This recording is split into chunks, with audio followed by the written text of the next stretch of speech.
So Ashwini Krishna ಅವರು ಹೇಳಿದ ಹಾಗೆ ಈ ತಿಂಗಳು ಸೆಪ್ಟೆಂಬರ್ 18 ಇಂದ 23 ವರೆಗೆ ನಾವು ಒಂದು ಫ್ರೀ ಕ್ಯಾಂಪ್ ನಡೆಸ್ತಾ ಇದ್ದೇವೆ ಪೋಳಿಯೋದಲ್ಲಿ. ಅಲ್ಲಿ ಒಂದು ಜಾಗದಲ್ಲಿ ಪೋಳಿಯೋದಲ್ಲಿ WVS ಅಂದ್ರೆ world wide veterinary service doctors ನ ಕರೆಸಿ ಅವ್ರು ಬೇಸ್ಡ್ ಇಂಡಿಯಾಲಿ ಅವ್ರು ಬೇಸ್ಡ್ ಇನ್ ಊಟಿ. ಸೊ ಅವರ ಡಾಕ್ಟರ್ಸ್, ವೆಟರ್ನರಿ ಸರ್ಜನ್ಸ್ ಮತ್ತೆ ಅವರ ಅಸಿಸ್ಟೆಂಟ್ಸ್ ನ ಕರೆಸಿ ಇಲ್ಲಿ ಉಚಿತವಾಗಿ ಮನೆ ನಾಯಿಗಳಿಗೆ ಸಂತಾನಹರಣ ಚಿಕಿತ್ಸೆಯನ್ನು ನಡೆಸ್ತಾ ಇದ್ದೇವೆ. ಇದು ಆಕ್ಚುಲಿ 3ನೇ ಸರಿ ಮಾಡ್ತಾ ಇರೋದು ಈ ವರ್ಷ. ಫಸ್ಟ್ ಟೈಮ್ ನಿಮ್ಗೆ ಜ್ಞಾಪಕ ಇರ್ಬೋದು, ಜಾನ್ವರಿಯಲ್ಲಿ ಮಾಡಿದ್ದೇವೆ, ಅದಾದ್ಮೇಲೆ ಜುಲೈಯಲ್ಲಿ ಮಾಡಿದ್ದೇವೆ 2ನೇ ಸರಿ, ಈಗ 3rd ಟೈಮ್ ಸೆಪ್ಟೆಂಬರ್ ಅಲ್ಲಿ ಮಾಡಕ್ಕೆ ಪ್ರಯತ್ನ ಪಡ್ತಾ ಇದ್ದೇವೆ. ಸೊ ಈ 18 ಇಂದ ಸ್ಟಾರ್ಟ್ ಆಗ್ತದೆ, 6 ದಿನಗಳಿರ್ತದೆ. ನಮ್ದು ಒಂದು ಅಟ್ಲೀಸ್ಟ್ 120 ಡಾಗ್ಸ್ ನ ಸರ್ಜರಿ ಮಾಡಬೇಕು ಅಂತ ಇದ್ದೇವೆ. 120 ಅದು ಗೋಲ್ ನಮ್ಗೆ. ಸೊ ಇದು ಮಾಡ್ಲಿಕ್ಕೆ ಕಾರಣ ಏನಂದ್ರೆ ನಾನು ಮೊದಲೇ ಅದು ಲಾಸ್ಟ್ ಟೈಮ್ ಹೇಳಿದಂಗೆ ಮನೆಯವರು ದಾರಿ ನಾಯಿಗಳನ್ನ ಜಾಸ್ತಿ ಮಾಡ್ತಾರೆ. ಸೊ ಮನೆಯವರು ಹೆಣ್ಣು ಮರಿಗಳನ್ನ ಅದು ಒಂದೇ ಕಾಟು ಅಂತ ಕೆಳಗೆ ನೋಡ್ಬಿಟ್ಟು ಅವುಗಳನ್ನ ದಾರಿಯಲ್ಲಿ ಬಿಡ್ತಾರೆ. ಅದನ್ನ ಯಾರು ಅಡಾಪ್ಟ್ ಮಾಡೋದಿಲ್ಲ, ದತ್ತು ತಗೊಳ್ಳೋದಿಲ್ಲ. ಇದರಿಂದಾಗಿ ಏನಾಗುತ್ತೆ, ಈ ಮರಿಗಳು ದಾರಿಯಲ್ಲಿ ಐದರ್ ಅವು ಸಾಯ್ದೇ ಇದ್ರೆ ಅಲ್ಲೇ ದೊಡ್ಡದಾಗಿ ಮರಿ ಹಾಕಕ್ಕೆ ಸ್ಟಾರ್ಟ್ ಮಾಡ್ತವೆ. ಅಲ್ಲಿಂದ ದಾರಿ ನಾಯಿಗಳು ಜಾಸ್ತಿ ಆಗ್ತದೆ, ಎಲ್ರಿಗೂ ಉಪದ್ರ ಆಗ್ತದೆ. ಜನರು ತುಂಬಾ ಬೈಕೊಳ್ತಾರೆ, ಕಂಪ್ಲೇಂಟ್ಸ್ ಕೊಡ್ತಾರೆ ನಾಯಿಗಳ ಬಗ್ಗೆ. But really root cause of the problem ಏನಂದ್ರೆ ನಾವೇನು ಮನುಷ್ಯರೇ. ನಾವು ನಾವು ಸಾಕುವಾಗ ನಾಯಿಗಳನ್ನ, ಬೆಕ್ಕುಗಳನ್ನ ಕೂಡ ಈ ತರ ಮಾಡ್ತೇವೆ. ಬೆಕ್ಕುಗಳು ನಮಗೆ ಕಣ್ಣಿಗೆ ಕಾಣುದಿಲ್ಲ ಅಷ್ಟೇ, ಆದ್ರೆ ಬೆಕ್ಕುಗಳು ಓವರ್ ಪಾಪ್ಯುಲೇಷನ್ ಇದೆ. ಸೊ ನಾಯಿಗಳು ವರ್ಷಕ್ಕೆ 2 ಸರಿ ಮರಿ ಹಾಕ್ತವೆ, ಬೆಕ್ಕುಗಳು 3-4 ಸರಿ ಮರಿ ಹಾಕ್ತವೆ. ಇದನ್ನ ತಂದು ಮಾರ್ಕೆಟ್ಗಳಲ್ಲಿ ಅಥವಾ ರಸ್ತೆಯಲ್ಲಿ, ಅರಣ್ಯಗಳಲ್ಲಿ ಈ ತರ ಬಿಡ್ತಾರೆ. ಸೊ ಇದನ್ನ ಬಿಡಬಾರ್ದು. ಇದು ಬಿಡಕ್ಕೆ ಕಾರಣ ನಾನು ಹೇಳ್ತಾರೆ, ಒಂದು ಯಾರು ಅಡಾಪ್ಟ್ ಮಾಡೋದಿಲ್ಲ ದೇಸಿ ನಾಯಿಗಳನ್ನ. ಇಂಡಿಯನ್ ಅಂದ್ರೆ ಕೆಳಗೆ ನೋಡ್ತಾರೆ, ಹೆಣ್ಣು ಅಂದ್ರೆ ಕೆಳಗೆ ನೋಡ್ತಾರೆ. 2ನೇದಾಗಿ ಅವ್ರಿಗೆ ಆಪರೇಷನ್ ಮಾಡಕ್ಕೆ ಇಚ್ಛೆ ಇದ್ರೂ ಕೆಲವು ಸರಿ ಅಫೋರ್ಡ್ ಮಾಡೋಕ್ಕಾಗಲ್ಲ. 3ನೇದಾಗಿ ಅಫೋರ್ಡ್ ಮಾಡೋಕ್ಕಾದ್ರೂ ಫೆಸಿಲಿಟಿ ಇರೋದಿಲ್ಲ. ಸೊ ಹತ್ತಿರದಲ್ಲಿ ಫೆಸಿಲಿಟಿ ಇಲ್ಲೇ ಇರ್ಬೋದು. ಗೌರ್ಮೆಂಟ್ ಅಲ್ಲೇ 2500 ಹತ್ರ ಆಗ್ತದೆ ಒಂದೊಂದು ಸರ್ಜರಿಗೆ. ಸೊ ಅದು ಅಫೋರ್ಡ್ ಮಾಡೋಕ್ಕೂ ಕಷ್ಟ ಆಗುತ್ತೆ. 2-3 ನಾಯಿ ಇದ್ರೆ ತುಂಬಾ ಕಷ್ಟ ಆಗುತ್ತೆ. ಸೊ ಅದನ್ನ ನೋಡ್ಬಿಟ್ಟು ನಾವು ಈ ನಾಯಿ ಸಂಖ್ಯೆ ಕಡಿಮೆ ಮಾಡೋದು ಹೇಗೆ, ಒಂದು ದಾರಿ ನಾಯಿಗಳಿಗೆ ಆಪರೇಷನ್ ಮಾಡಬೇಕಾದವರು ಗವರ್ಮೆಂಟ್ ಅವ್ರು ಮಾಡಬೇಕು. ನಾವು ಮನೆ ನಾಯಿಗಳಿಗೆ ನಾವು ಹೆಲ್ಪ್ ಮಾಡಿದಾಗ ಇದು ದಾರಿ ನಾಯಿಗಳು ಇದು ಸಂಖ್ಯೆನ ಕಡಿಮೆ ಮಾಡ್ಬೋದು. ಹೋಮ್ಲೆಸ್ನೆಸ್ ಅಂದ್ರೆ ಅವುಗಳಿಗೂ ಮನೆ ಇಲ್ಲ, ಸಫರ್ ಮಾಡ್ತಾರೆ, ಅದನ್ನು ಕಡಿಮೆ ಮಾಡ್ಬೋದು, ನಮಗೂ ಈಸಿ ಆಗ್ತದೆ. ಸೊ ಅದಕ್ಕೋಸ್ಕರ ನಾವು ಈ ತರ ಪ್ರಯತ್ನ ಪಡ್ತೀವಿ. ಸೊ ಇದಲ್ಲದೆ ಜಸ್ಟ್ ಒನ್ ಮೋರ್ ಪಾಯಿಂಟ್ ಏನಂದ್ರೆ 17th of September, so 18th ಇಂದ ನಮ್ದು ಕ್ಯಾಂಪ್ ಸ್ಟಾರ್ಟ್ ಆಗುತ್ತೆ. 17 ಹಿಂದಿನ ದಿನ ನಮ್ಮ WVS ಇಂದ ಅವರ head Ilona Otter, doctor Ilona Otter, she is a veterinary surgeon, ಬರ್ತಾ ಇದ್ದಾರೆ. ಅವರು ಒಂದು ಟಾಕ್ ಕೊಡ್ತಾರೆ ರೋಟರಿ ಮನೀಷಾ ಹಾಲ್ ಅಲ್ಲಿ. ಅವರು ಒಂದು ಈ ನಾಯಿಗಳ ಬಗ್ಗೆ, ಓವರ್ ಪಾಪ್ಯುಲೇಷನ್ ಬಗ್ಗೆ, ಇಂಡಿಯಾದಲ್ಲಿ ಬೇರೆ ಬೇರೆ ಕಡೆ ವರ್ಕ್ ಮಾಡಿದ್ದಾರೆ ಅವರು. ಸೊ ಅವರ ಥಾಟ್ಸ್ ನ ಅವರು ಶೇರ್ ಮಾಡ್ತಾರೆ. ಅದಕ್ಕೆ ದಯವಿಟ್ಟು ಅದನ್ನ ನೀವು ಅದು ಪ್ರಚಾರ ಮಾಡಬೇಕು. ಯಾಕಂದ್ರೆ ಆದಷ್ಟು ಜನರು, ನಾಗರಿಕರಾಗ್ಲಿ, ಡಾಕ್ಟರ್ಸ್ ಆಗ್ಲಿ, ಅಥವಾ ನಮ್ಮ ಪೊಲಿಟಿಷಿಯನ್ಸ್ ಆಗಲಿ, ಎಲ್ಲರೂ ಇದನ್ನ ಒಂದು ಒಟ್ಟಿಗೆ ನಾವು ಅರ್ಥ ಮಾಡ್ಕೊಂಡ್ರೆ ಇದನ್ನ ನಾವು ಸಾಲ್ವ್ ಮಾಡ್ಬೋದು. ಸೊ ಅವರ ಒಂದು ಎಕ್ಸ್ಪೀರಿಯನ್ಸಸ್ ನ ಶೇರ್ ಮಾಡಕ್ಕೆ ಮಾಡ್ತಾರೆ. ಅವರನ್ನು ಡಾಕ್ಟರ್ ಅಂದ್ರೆ 18th ಇಂದ ಅವರನ್ನೇ ಸರ್ಜರಿ ಮಾಡ್ತಾರೆ, ಬಟ್ 17th ಅವರನ್ನು ಟಾಕ್ ಕೊಡ್ತಾರೆ.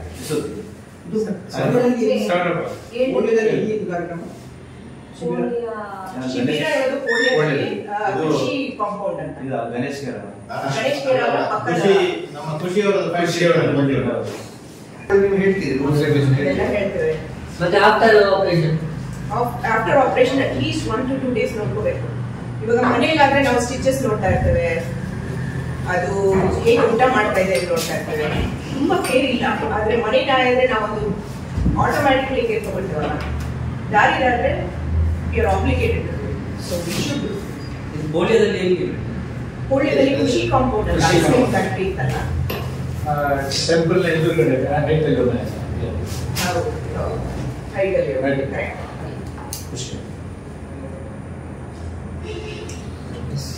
ಮನೆ ನಾಯಿಗಳು ಎಲ್ಲಾ ಜಾತಿಯ ಎಲ್ಲಾ ಪ್ರಭೇದದ ನಾಯಿಗಳಿಗೂ ಮಾಡ್ತೀವಿ, ಅಲ್ಲ ದೇಶೀಯ ಮಾತ್ರ? ದೇಶಿ ನಾಯಿಗಳಿಗೆ ಫ್ರೀ ಆಗಿ ಮಾಡ್ತೇವೆ. ಅವ್ರ ಬೇರೆ ದೇಶದ ಅಥವಾ ಬ್ರೀಡ್ ನಾಯಿಗಳಿದ್ರೆ 1000 rupees per dog. ಈಗ ಈ ನಾಯಿಗಳನ್ನ ಅದರ ಸಂತಾನ ಚಿಕಿತ್ಸೆ ಮಾಡ್ತಾ ಹೋದ್ರೆ ನಾವು ಹೇಳುವಂತ ದೇಸಿ ನಾಯಿಗಳು ಅಥವಾ ಕಾಟು ನಾಯಿಗಳು ಕಡಿಮೆ ಆಗ್ಬೋದು ಅನ್ನೋದು ಒಂದು. ಇನ್ನೊಂದು, ಆ ಮೂಲಕ ಬೇರೆ ನಾಯಿಗಳು ಅಥವಾ ದೇಶದ ಬೇರೆ ನಾಯಿಗಳೇ ಇಲ್ಲಿ ಜನರನ್ನ ಅಟ್ರಾಕ್ಷನ್ ಮಾಡತಕ್ಕಂಥ ಸ್ಥಿತಿ. ಇದು ಉದಾಹರಣೆ ಹೇಳಿದ್ದು, ಹಳ್ಳಿಗಳಲ್ಲಿ ನಾವು ಜಾಸ್ತಿ ಸಾಕೋದು ಕಾಟು ನಾಯಿಗಳನ್ನ. ಕಾರಣವೂ ಇದೆ, ಯಾಕಂದ್ರೆ ಅಲ್ಲಿ ತೋಟ ಇರುತ್ತೆ, ಆ ತೋಟಗಳನ್ನ ಕಾಯುವಂಥದ್ದು ಅದೆಲ್ಲ ಮಾಡುತ್ತೆ. ಇದು ದೊಡ್ಡ ಅಪಾಯ ಆಗುವ ಮುಂದಿನ ಅಂತ ಈಗಲ್ಲ, ಭವಿಷ್ಯದಲ್ಲಿ ದೊಡ್ಡ ಅಪಾಯ ಆಗಲಿಕ್ಕಿಲ್ಲ. ರೂರಲ್ ಏರಿಯಾದಲ್ಲಿ ದೇಶಿ ನಾಯಿಗಳು ಒಳ್ಳೆಯದಲ್ಲ. ರೂರಲ್ ಏರಿಯಾಕ್ಕೆ ದೇಶಿ ನಾಯಿ ಯಾವತ್ತೂ ಭಾರ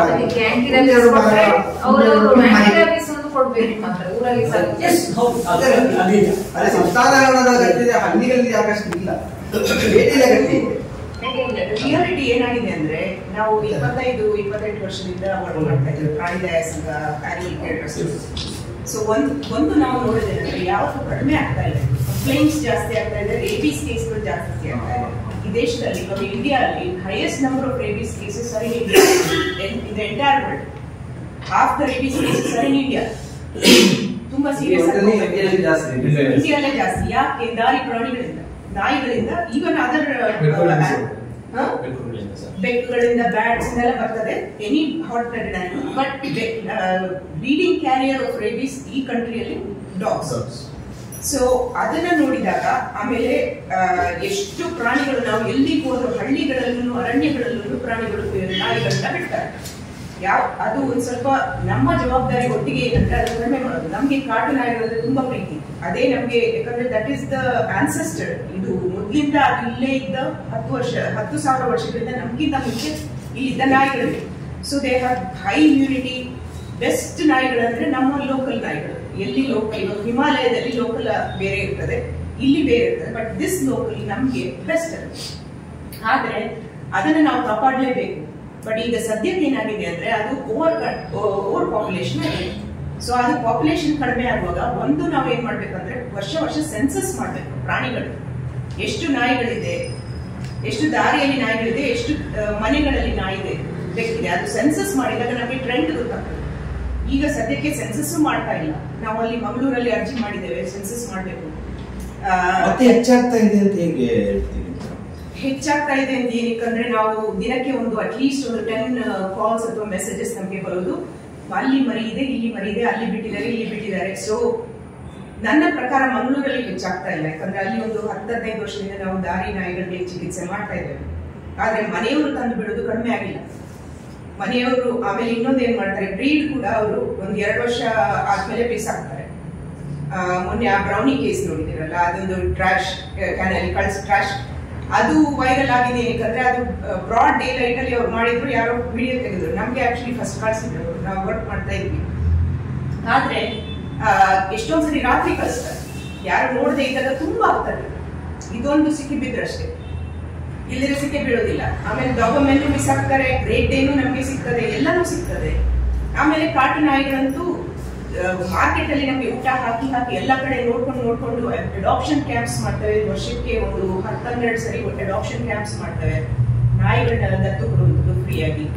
ಇದೆಲ್ಲ ಮಾಡಿನೂ ಕಡಿಮೆ ಆಗ್ತಾ ಇಲ್ಲ. ಅಂದ್ರೆ ನಮ್ಗೆ ಸಾಕಾಗಿದೆ. 10 ಅಡಾಪ್ಟ್ ಆದ್ರೆ 50 ನಮ್ಗೆ ವಾಪಸ್ ಸಿಗ್ತದೆ ದಾರಿಯಲ್ಲಿ.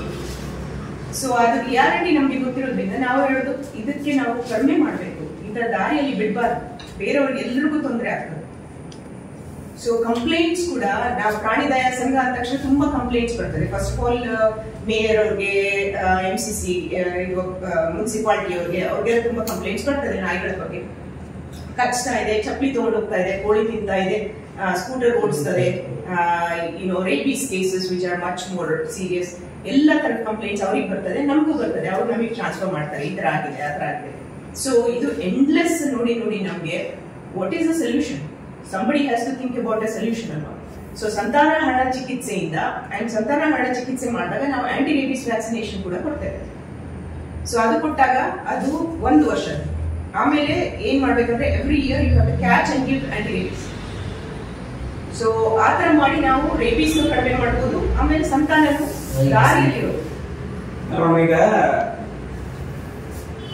ಈ ಪ್ರಾಣಿ ದಯಾ ಸಂಘ ಆಯ್ತು, ಇದ್ರ ಮೂಲಕ ಸೆನ್ಸಸ್ ಮಾಡಬಾರ್ದು, ಯಾಕೆ ಮಾಡಬಾರ್ದು ಅಂತ ಒಂದು ಪ್ರಶ್ನೆ. ಇನ್ನೊಂದು ಪ್ರಾಣಿ ದಯಾ ಸಂಘದ ಮೂಲ ಉದ್ದೇಶ ನಾನು ತಿಳ್ಕೊಂಡಾಗೆ ರಕ್ಷಣೆ ಮಾಡ್ತಕ್ಕಂಥ ಪ್ರಾಣಿಗಳನ್ನ ರಕ್ಷಣೆ ಮಾಡ್ತಕ್ಕಂಥದ್ದು. ಸಂತಾನ ಹರಣ ಮೂಲಕ ಪ್ರಾಣಿಗಳ ರಕ್ಷಣೆ ಆಗ್ತಾ ಇಲ್ಲ ಅಲ್ವಾ? ಇದು ಗೊಂದಲ ಅನಿಸ್ತಾ ಇಲ್ವಾ ಅಂತ. ಪ್ರಾಣಿ ದಯಾ ಸಂಘ ಅಂದ ತಕ್ಷಣ ಜನರು ಅನ್ಕೊಳ್ಳೋದು ಒಂದು ದಾರಿಯಲ್ಲಿ ಸಿಕ್ಕಿದ ತಕ್ಷಣ ಇವ್ರು ತಗೊಂಡ್ಬಿಡ್ತಾರೆ ಅಂತ. ಅದು ಫಸ್ಟ್ 5 years ಅಂತ ಮೈ ಬಿಟ್ಟು ತಗೊಂಡು ಆಮೇಲೆ ತಗೊಂಡ್ಮೇಲೆ ಏನ್ ಮಾಡೋದು?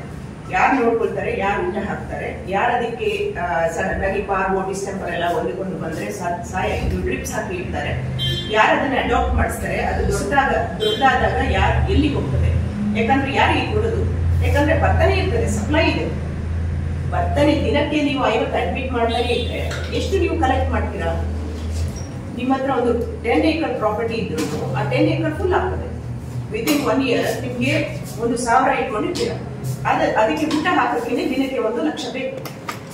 ಅದೆಲ್ಲಿಂದ ತರ್ತೀರಾ? ಸೊ ಅದೆಲ್ಲ ಥಿಂಕ್ ಮಾಡಿದಾಗ ಇಟ್ಸ್ ನಾಟ್ ಸಸ್ಟೈನಬಲ್.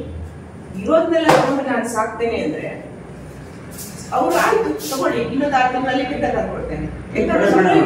ಒಂದು ನಿಮಿಷ, ಇಲ್ಲೊಬ್ರು ಬೀದಿ ನಾಯಿಗಳಿಗೆ ಊಟ ಹಾಕುವುದಿಲ್ಲ. ಸುಮಾರು 25-30 ಹೆಚ್ಚು ನಾಯಿಗಳನ್ನ ಪ್ರತಿದಿನ 200ಕ್ಕಿಂತ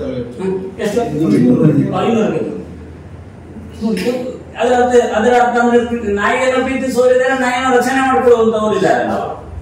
ನನಗೆ ಒಂದು ನಾಯಿ ಇದೆಲ್ಲ ನೀವು ಹೇಳ್ತಾರೆ ಒಂದು ವಿಚಾರ ಹೇಳಿದ್ರೆ ಅದರಿಂದ ತೊಂದರೆ ಆಗ್ತಾ ಇದೆ ಅಥವಾ ಬೇರೆ ಏನೋ ಆಕ್ಸಿಡೆಂಟ್ಗಳಾಗ್ತದೆ, ಅದು ಸರಿ, ಅದನ್ನ ನಾವು ಕೊಡ್ತೇನೆ. ಆದ್ರೆ ಸಂತಾನ ಹರಣದಿಂದ ಅದರ ಭವಿಷ್ಯಕ್ಕೆ ಅಪಾಯ ಆಗ್ತಾ ಇದೆಯಾ ಅನ್ನೋದು ವಾದ. ಭವಿಷ್ಯಕ್ಕೆ ಸದ್ಯಕ್ಕೆ ಅಪಾಯ ಆಗ್ತಾ ಇಲ್ಲ ಅಂತ ನನ್ನ ವಾದ. ಯಾಕಂದ್ರೆ ಅದು ಬ್ಯಾಕ್ ಬೈ ಡೇಟಾ. ಯಾಕಂದ್ರೆ ನೋಡಿ ಎಷ್ಟು ಕ್ರೋರ್ಸ್ ಆಫ್ ಆನಿಮಲ್ಸ್ ಇರುವಾಗ ದೇಶದಲ್ಲಿ ಅಂಡ್ ಅಷ್ಟು ರೇಬಿಸ್ ಕೇಸಸ್ ಇರುವಾಗ ಈಗ ಸದ್ಯಕ್ಕೆ ಅದರ ಸಂತಾನಕ್ಕೆ ಏನು ಕಡಿಮೆ ಆಗ್ತಾ ಇಲ್ಲ.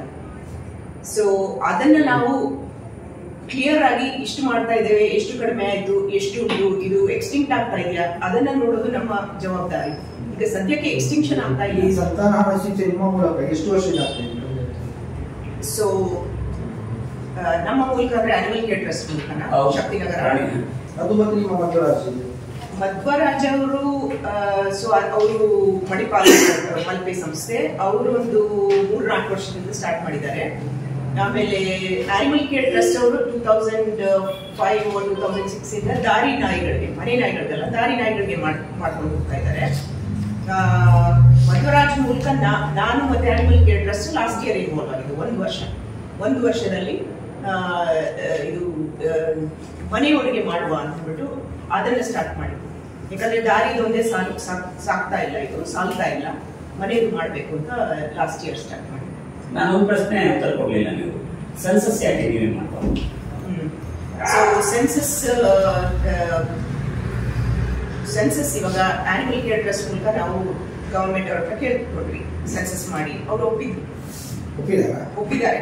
ಆದ್ರೆ ಅವರು ಫಂಡಿಂಗ್ ಕೊಡ್ತಾ ಇಲ್ಲ. ಅಂದ್ರೆ ಆಯ್ತು ಮಾಡುವ, ಆದ್ರೆ ಸೊ ನಾವು ಜನ we are capable of doing it. Volunteers ನ ಕರೆಸಿ NSS ಇವರು ಎಲ್ಲ ಮಾಡಿಸಿ ನಾವೇ ಮಾಡ್ತೇವೆ, ನಾವೇ ಮಾಡಕ್ ರೆಡಿ ಇದ್ದೇವೆ. ಆದ್ರೆ it's not biased, it is biased data.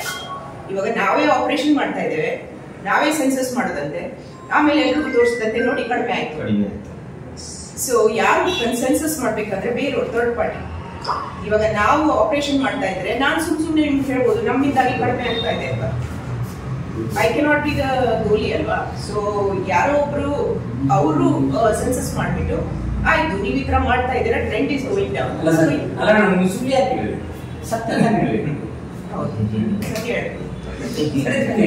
ನಾವು ಸತ್ಯನೇ ಹೇಳೋದು. ಆದ್ರೆ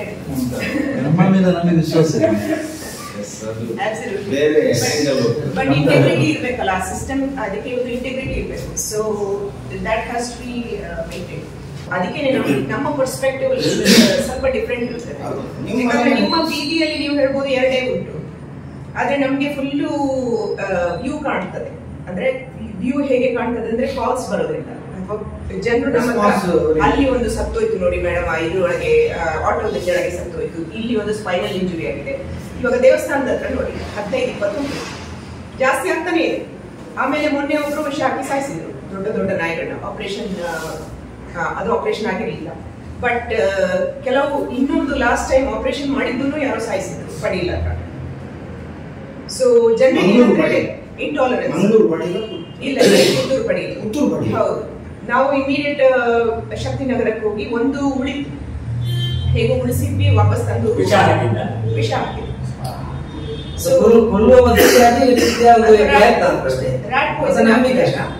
ಕಮ್ಮಿ ಆಗ್ತಿರಂತ ನಂಬಿಕೆ. ಸೋಷಿಯಲ್ ಸಮಾಜ ಸೇವೆ ಮಾಡುವಂತ ಅದಕ್ಕೆ ಬಗ್ಗೆ ಕಡಿಮೆ ಆಗ್ತಿದೆ, ಜನರಿಗೆ ತೊಂದರೆ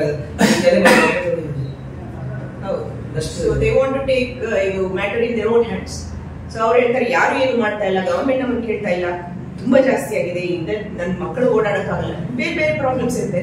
ಸೊ ಇಮಿಡಿಯೇಟ್ ವಿಷ ಹಾಕಿ ಅದು ರ್ಯಾಟ್ ಪಾಯ್ಸನ್, ಅದು ಇಮಿಡಿಯೇಟ್ ಸಾಯಲ್ಲ, ಒಂದು 3 ದಿನ ನರಳಿ ಆ ಮಳೆಯಲ್ಲಿ ಬಿದ್ದು. So it's really cruel death. So ಅದ್ರ ಬದಲು ನಾವು ಹೇಳ್ಬೋದು ಆಯ್ತು ಎಲ್ಲ ಆಪರೇಷನ್ ಮಾಡುವ, ಈಗ ಟೆಂಪಲ್ ಹತ್ರ ಇರೋದು ಎಲ್ಲ ಆಪರೇಷನ್ ಮಾಡುವ, ಎಲ್ಲದಕ್ಕೂ ವ್ಯಾಕ್ಸಿನೇಷನ್ ಮಾಡುವ, ಎಲ್ಲದಕ್ಕೂ ಒಂದು ಬೆಲ್ಟ್ ಹಾಕುವ. ಇದೆಲ್ಲ ಟೆಂಪಲ್ ಡಾಗ್ಸ್ ಸ್ವಲ್ಪ ಊಟ ಸಿಗ್ತದೆ, ಒಬ್ರು ಊಟ ಹಾಕೊಂಡಿದ್ದಾರೆ, ಯಾರು ಟಚ್ ಮಾಡಬೇಡಿ, ಇನ್ನು ಅದು ಮಲ್ಟಿಪ್ಲೈ ಆಗಲ್ಲ. So so that is a responsible way, very dignified way of living. That's my gadget. Let's go have some fun then.